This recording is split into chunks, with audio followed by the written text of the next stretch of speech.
नमस्कार दोस्तों।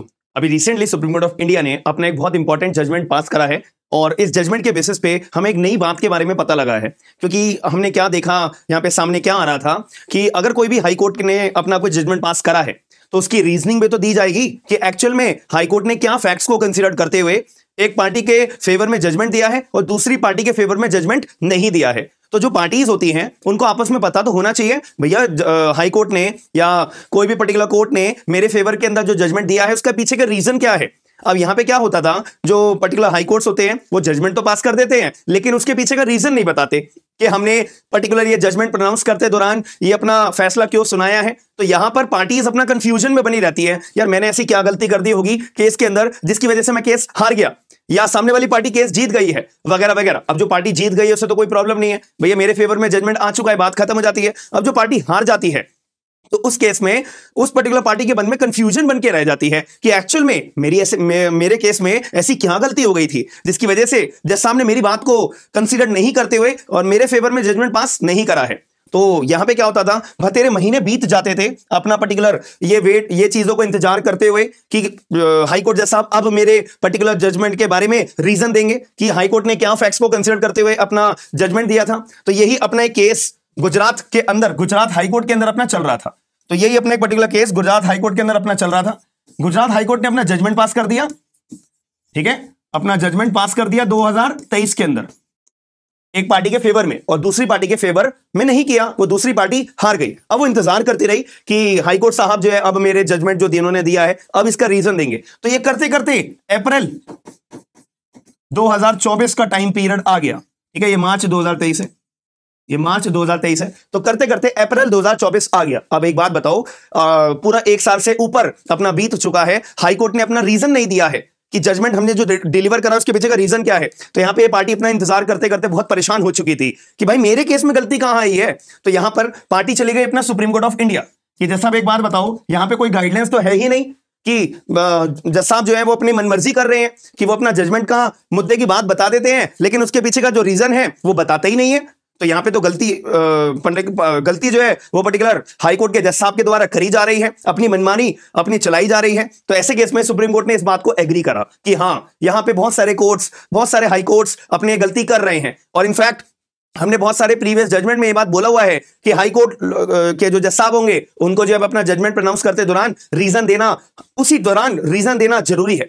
तो इसी बात को ध्यान में रखते हुए सुप्रीम कोर्ट ऑफ इंडिया ने ऑफिशियली 2024 के अंदर अपना एक जजमेंट पास करा है जो बहुत इंपॉर्टेंट है। याद रखना, बहुत सारे लोगों को इसकी बारीकी पता नहीं लगेगी क्योंकि जब तक जिस व्यक्ति के ऊपर बीतती है ना तब उसको लाइफ एक्सपीरियंस के बारे में, रियल एग्जांपल के बारे में पता लगता है। लेकिन बाकी तो फिर सबको अपने नॉर्मल बात लगती है कि सर आपने ये जो बात बताई है तो नॉर्मल सी बात है। नहीं, एक बात ही सोचो कि जो व्यक्ति के फेवर में जजमेंट नहीं आया उसको इतनी ज्यादा एक एक रात में अपना सोचता होगा कि मैंने अपने केस में क्या गलती कर दी होगी। उस व्यक्ति से एक बार सोचना चाहिए जिसने अपना एक साल से ज्यादा टाइम तक के वेट करा रीजन जानने के लिए कि हाई कोर्ट ने एक्चुअल में क्या सोचते हुए, क्या रीजन समझते हुए अपना जजमेंट पास करा है। तो बहुत मुद्दे वाली बात है और बहुत गहरी बात है। तो ये बात को बारीकी से समझते हुए सुप्रीम कोर्ट ने अपना ऑफिशियली एक बात क्लैरिफाई करी है कि अगर कोई भी जज अपना जजमेंट प्रोनाउंस करते हैं और कोर्ट के अंदर केवल ऑपरेटिव पार्ट प्रोनाउंस करते हैं, ऑपरेटिव पार्ट मतलब मुद्दे की बात, कि सुनो दो पार्टीज हैं, मैं इनके फेवर में जजमेंट दे रहा हूं, ठीक है, और जो भी रिलीफ मांगी जा रही है मैं पार्टी को रिलीफ ग्रांट करता हूं, इसको बोलते हैं ऑपरेटिव पार्ट, ठीक है, मुद्दे वाली बात। तो अगर जज साहब ने अपना जजमेंट प्रोनाउंस करते दौरान ऑपरेटिव पार्ट को डिक्टेट करा है, मुद्दे की बात करी है, तो उसके पीछे का रीजन भी पता लगना चाहिए कि क्यों जज साहब ने ये जजमेंट दिया है। तो यहां पे सुप्रीम कोर्ट ऑफ इंडिया ने मैंडेटरी तौर पे बात बोली है कि हम जो है ऑफिशियली ये बात डिक्लेयर कर रहे हैं, अब हर एक कोर्ट को रीजंस अपना बताना जरूरी है जजमेंट का 2 या 5 दिन के अंदर अंदर। जैसे कि मान लेते हैं आज हमारी 26 अक्टूबर है, 26 अक्टूबर को अगर जजमेंट पास करा है कोई भी कंसर्न कोर्ट के द्वारा तो 2 या 5 दिन के अंदर अंदर यानी कि 28 अक्टूबर से लेकर मान लेते हैं 1 नवंबर तक एक डेट डिसाइड करनी ही पड़ेगी। और यहां पे जो मुद्दे का रीजन है जजमेंट अपना डिक्लेयर करने के बाद में वो रीजन बताना पड़ेगा कि ऑपरेटिव पार्ट आप 26 अक्टूबर को बता सकते हो बट 2 से 5 दिन के अंदर अंदर आपको रीजंस बताना मैंडेटरी होगा। ऐसे एक एक साल के बाद रीजन बता रहे हो, ये कहां का इंसाफ है, ये कहां का जस्टिस है। ना बंदा अपील में जाने लायक रहा, ना बंदा ये सोचने के लायक रहा कि एक्चुअल में अच्छा हाँ मेरी ही गलती होगी तभी अपना जजमेंट के अंदर रीजन जो बताए गए हैं ना वो जायज रीजन है। तो बंदे को आपने किसी लायक छोड़ा ही नहीं है तो वो अपील में भी जाएगा तो किस मुंह से जाएगा क्या अपने कोर्ट के अंदर अपीलेट कोर्ट में जाके अपने पॉइंट्स को पेश करेगा। तो इसीलिए यहां पर सुप्रीम कोर्ट ऑफ इंडिया ने ये बात को निर्देश जारी कर दिए गए हैं कि अगर कोई भी जज प्रोनाउंस करता है केवल ऑपरेटिव पार्ट, तो 2 या 5 दिन मैक्सिमम 2 या 5 दिन के अंदर अंदर यहां पर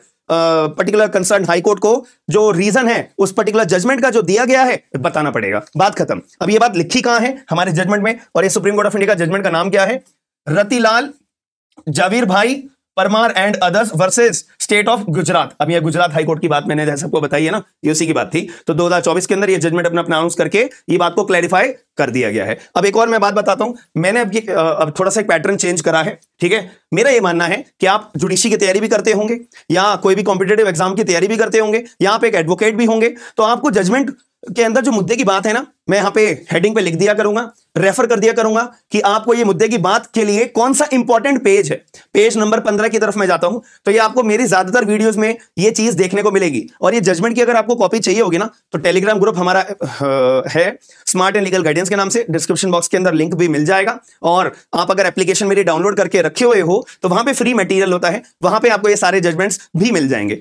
तो बहुत सारे लोग होते हैं ना जिन्होंने अपना टेलीग्राम ग्रुप टेलीग्राम यूज ही नहीं करते हैं, तो आप हमारी एप्लीकेशन को डाउनलोड करके आप यूज कर सकते हैं, पूरी सिक्योरिटी की गारंटी हमारी है, ठीक है। तो ये आपको फ्री कंटेंट के अंदर ये जजमेंट मिल जाएंगे। अभी मुद्दे की बात करते हैं हम, पेज नंबर 15 के अंदर हम रेफर करेंगे कि पेज नंबर 15 के अंदर ये बात कहां पे लिखी हुई है, ठीक है जी। चलिए, ये रहा हमारा पेज नंबर 15। तो यहां पे अपना particular Supreme Court of India ने बोला है कि make the reason available in the public domain, make the reason available in the public domain preferably within 2 days thereof, but in any case not beyond 15 दिन। मतलब 15 दिन से ज्यादा आप ये टाइम नहीं ले सकते। अब यहां पे एक छोटा सा मैं आपको पॉइंट ऑफ व्यू बताना चाहूंगा। यहां पे सुप्रीम कोर्ट ऑफ इंडिया ने ना पर्टिकुलर जजेस को एक ऑप्शन दिया है कि मान लेते हैं कि अगर आप 3 ऑप्शन में से कोई भी अपना एक ऑप्शन चूज कर सकते हो, ठीक है। इसके पीछे का रीजन क्या है मैं आपको अभी बताऊंगा। यहां पे सुप्रीम कोर्ट ऑफ इंडिया ने बोला अगर जज साहब को कोई भी अपना जजमेंट प्रोनाउंस करना है तो जजमेंट प्रोनाउंस कैसे कर सकते हैं भैया, या तो डिक्टेट कर दो ओपन कोर्ट के अंदर जजमेंट आपने जो प्रोनाउंस करा है, पहली बात, ठीक है। दूसरी बात, अगर आपको लगता है कि यार अभी मैंने ना रीजन ढंग से नहीं लिखा है एज अ जज के तौर पे, तो कोई बात नहीं, आप जो है वो जजमेंट को रिजर्व करके रख लो कि मैं एक 10 दिन के बाद, 12 दिन के बाद, 5 दिन के बाद, 1 हफ्ते के बाद जजमेंट प्रोनाउंस करूंगा, साथ में उसका रीजन भी मैं बता दूंगा, ठीक है। तो आप ऐसे करके रख लो, रिजर्व करके रख लो अपने जजमेंट को। या फिर अगर आप जो है प्रोनाउंस करते हो ना केवल ऑपरेटिव पार्ट जजमेंट का, ठीक है, जजमेंट का ऑपरेटिव पार्ट अगर आप अपना प्रोनाउंस करते हो, तो भैया यहां पे याद रखना, यहां पे आप जो है 2 या 5 दिन के अंदर अंदर आपको रीजन वाला अपना एक डेट निर्धारित करनी ही पड़ेगी। ऐसा नहीं है कि आप 1-1, 2-2 साल के बाद में रीजन बताओगे एक पर्टिकुलर जजमेंट का, ये गलत होगा। तो इसीलिए यहां पे बोल दिया गया अगर आपको लगता है कि मेरे को ऑपरेटिव पार्ट तो मैं बता रहा हूं बट मेरा रीजन भी प्रिपेयर मैंने नहीं करा, कोई बात नहीं, तो आपके लिए सेकंड ऑप्शन अवेलेबल है, आप रिजर्व करके रख लो ना जजमेंट, बात खत्म। तो यहां पे सुप्रीम कोर्ट ऑफ इंडिया ने अपना सोल्यूशन दिया है।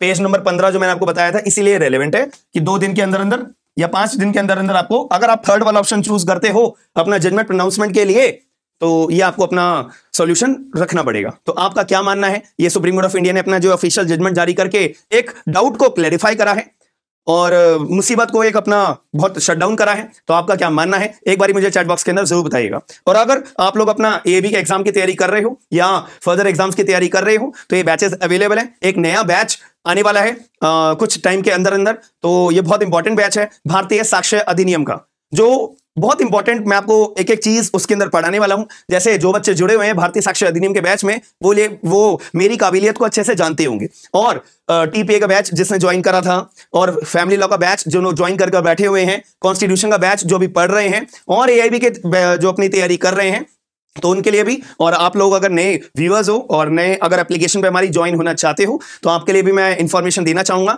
कि एएबी का बैच कंप्लीट अवेलेबल है। और ये जो हमारे बैचेस हैं ये जुडिशरी के पर्पस के लिए हमारे अवेलेबल है, जिसमें प्रीलिम्स और मेंस दोनों के एस्पेक्ट्स कवर करके हम पढ़ाते हैं। तो एक नया बैच भी आने वाला है भारतीय साक्ष्य अधिनियम का, तो ज्वाइन करना अगर आप चाहते हो तो अभी के अभी एप्लीकेशन डाउनलोड कर लो और फायदे में रहोगे। बाकी मिलते हैं नेक्स्ट वीडियो के अंदर। और वीडियो के अंदर आपको क्या बात पसंद आई है सुप्रीम कोर्ट ऑफ इंडिया के द्वारा जो अपना जजमेंट डिलीवर करा गया है, वो और जरूर बताइएगा। और वीडियो को शेयर करके लोगों को अवेयर जरूर करिएगा। हम मिलते हैं नेक्स्ट वीडियो के अंदर। थैंक यू, धन्यवाद।